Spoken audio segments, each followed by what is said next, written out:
జ్ఞానం తేహం సవిజ్ఞానం. జ్ఞానం తేహం సవిజ్ఞానం. ఇదం వక్ష్యామ్యశేషతః. ఇదం వక్ష్యామ్యశేషతః. యజ్ఞాత్వా నేహ భూయోన్యత్. యజ్ఞాత్వా నేహ భూయోన్యత్. జ్ఞాతవ్యమవశిష్యతే. జ్ఞాతవ్యమవశిష్యతే. జ్ఞానం తేహం సవిజ్ఞానం. ఇదం వక్ష్యామ్యశేషతః. యజ్ఞాత్వా నేహ భూయోన్యత్. జ్ఞాతవ్యమవశిష్యతే. జ్ఞానం తేహం సవిజ్ఞానం. ఇదం వక్ష్యామ్యశేషతః.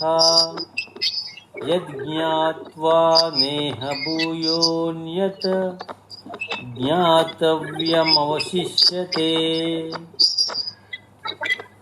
జ్ఞానం తేహం.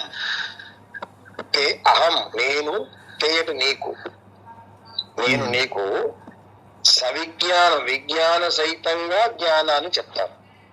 ఇదం దానిని వక్ష్యామి చెప్తున్నాడు. అశేషత అంటే ఏ మాత్రం మిగిలిన శేషం ఉండదు.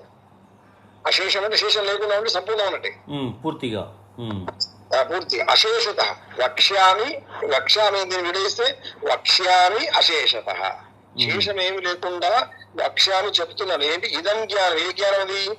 సవిజ్ఞానం, విజ్ఞానంతో కూడుకున్నటువంటి తత్వజ్ఞానం పూర్తిగా తెలుగుతాను, తెలియజేస్తున్నాను.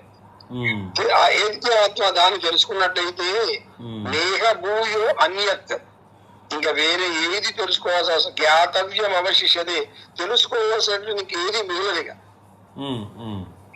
ఈ జ్ఞానాన్ని నువ్వు విజ్ఞానం తెలుసుకున్నావో ఇంకా తెలుసుకోవాల్సింది ఏంటో ఇంకేముండదు ప్రపంచంలో, అంతా తెలిసినట్టే నీకు. అర్థమవుతుంది?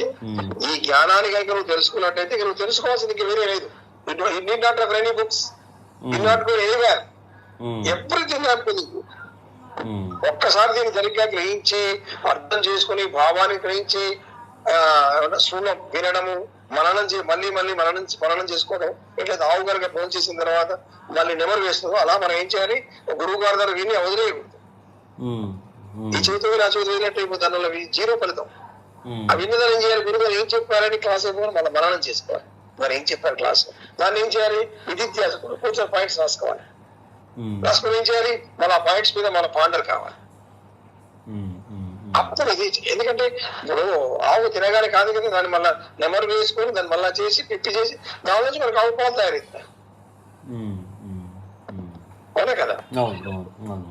ఆవు గడ్డి తింటుంది, తిని వదిలేసి తిని మళ్ళీ ఏం చేస్తుంది? మళ్ళీ బ్యాక్ కనుక తీసుకొచ్చేస్తుంది. కడుపులో పోయిందని తీసుకొచ్చి మళ్ళీ మంచిగా నమిలి తిని దాన్ని జీర్ణం చేసుకుని దాని నుంచి పాలను తయారు చేస్తుంది.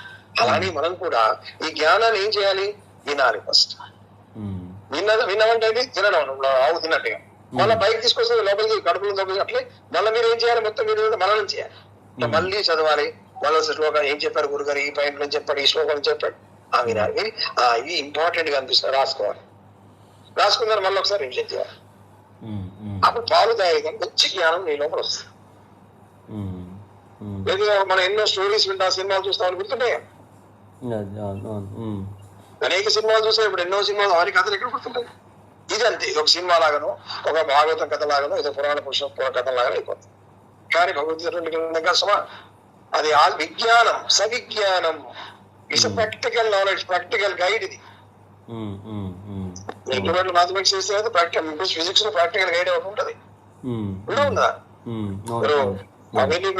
దాని రాస్తాడు, వాడు బొమ్మలు వేస్తాను చూపిస్తాడు, పట్టుకొని పోతాం ల్యాబ్ లో పోయి చూస్తాం. ఇలా తిప్పు, అలా తిప్పు, నువ్వు వెనక జరుపు, ఇలా జరుపు అన్ని చెప్తారు. వాడు అలానే చేస్తేనే రిజల్ట్ వస్తుంది.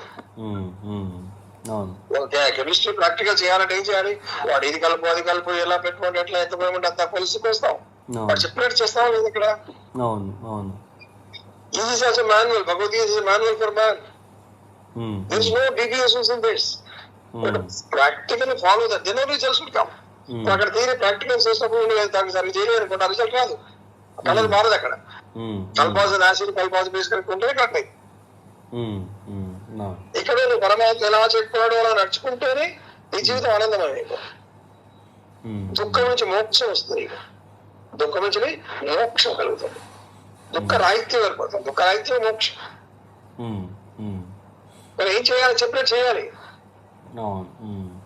ఈ guide follow, practical manual follow కావాలి. వచ్చింది గురువు ద్వారా టీచర్ చెప్తారు, లెక్చర్ మనకి ఇన్ఫార్మ్ చేస్తారు. లెక్చర్ చెప్తాం, వింటాం కదా. పుస్తకం ఉన్నా లెక్చర్ చెప్తాం. ఆ పుస్తకం ఉంది నాకేందని చదువుకుంటే కుదరదు. లెక్చరే కావాలి.